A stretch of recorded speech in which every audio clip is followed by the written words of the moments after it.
अंजलि, ओ अंजलि, तुम क्या कर रही हो? कुछ नहीं भाभी, कपड़े धो रही हूँ। अरे बदतमीज, सिर्फ 2 कपड़े धोए में तुमने 2 घंटा लगा दिया। बाकी बाकी के काम आके तेरा बाप आके कर देगा क्या?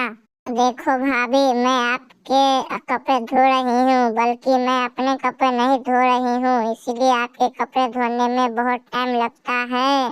क्यों, तुझे मैं बोला है सो हमको तुम कपड़े धो दो?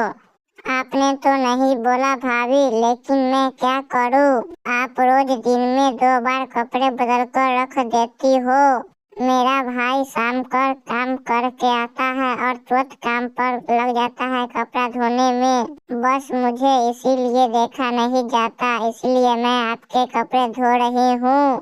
अरे अंजलि, तुम थोड़ा धीरे बोलो, मेरे दर्शक लोग देख रहे हैं, वो लोग हंसते मेरे पर होंगे।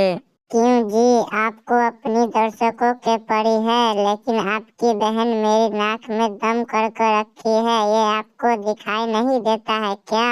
ये क्या बोल रही हो भाभी आप? मैंने आपको क्या कुछ गलत बोला है जो आप मेरे बारे में भैया को शिकायत कर रही हो? देख अंजलि, तुम तो गलत बोलकर भी दिखा, तेरी जबान खींच लूंगी मैं।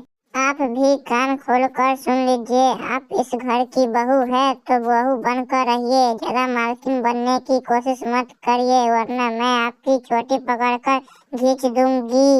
अरे चुप हो जा बदतमीज, वरना तुम्हारा मुंह तोड़ दूंगा मैं। और आप कान खोलकर मेरी बात सुन लो, जो आपकी कैंची की तरह जबान चल रही है ना, वो अच्छा से रख लो, वरना मैं आपकी जबान काट दूंगा। अरे चुप हो जाओ तुम दोनों, टेंशन के मारे मेरा तो सर फट रहा है। सर फटे या तुम्हारी नाक कटे, इससे मुझे कोई लेना देना नहीं है। तुम्हारी बहन को समझा दो, वरना मुझसे बुरा कोई नहीं होगा। और आप भी थोड़ा अच्छा से बोलिए भाभी, मैं भी इस जायदाद की मालकिन हूँ। अभी मैं कोर्ट में जाकर सारी बात बता दूंगी तो आपकी पैरों तले जमीन खिसक जाएगी। अरे बस करो अंजलि, तुमको तो पता है ना, तेरी भाभी के तो दिमाग में गोबर भरा है, तू तो लेकिन समझदार है ना। क्यों जी, आप सुबह सुबह दारू पीकर आए हो क्या, जो तुम अपनी बहन को सपोर्ट कर रहे हो? हाँ, मैं पीकर आया हूँ, तुम ही लोगों के चक्कर में मैं पीता हूँ दारू। माँ जी, ओ माँ जी, क्या कर रही हो? कुछ नहीं बहू, आराम कर रही हूँ। बोलो, मुझसे कोई काम है क्या? अरे माँ जी, मैं प्रयागराज जा रहा हूँ महाकुंभ में डुबकी लगाने। ठीक है बहू, ये तो बड़ी अच्छी बात है, तुम चली जाओ। खाली हाथ कैसे जाऊँ माँ जी, मेरे पास 1 रुपया भी नहीं है। आप कुछ रुपये दीजिए तभी मैं जाऊंगी।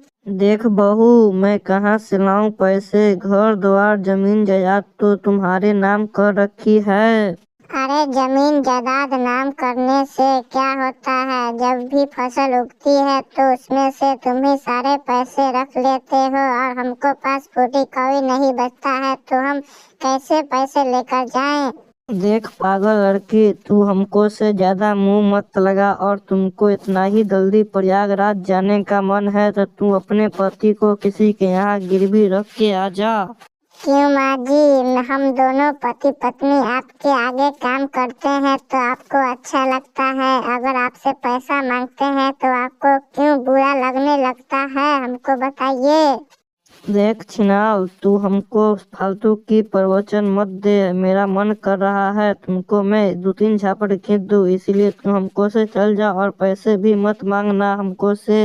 आप अपने से भी हमको कम मत समझिएगा, मैं भी आपकी चोटी धरूंगी और मैं आपकी मुंडी ममोड़ दूंगी, तब आपको समझ में आएगा किस औरत से आपको पाला पड़ा है। अरे भाग्यवान, तुम तो बड़ी बदतमीज हो, तुमको मम्मी से बात करते हुए तुमको शर्म नहीं आती है क्या? देखो पप्पू जी, मैं मम्मी से पैसा मांग रही हूँ तो हमको चुपचाप रहने के लिए कह रही है और मेरा मुंडी भी ममोड़ देगी मांगी तो पैसे। क्यों मम्मी, आपको भी तो पैसा दे देना चाहिए, ये तो रोज रोज आपसे पैसा तो नहीं मांगती, तो आप ऐसा क्यों कर रही हो, पैसा देने से माना।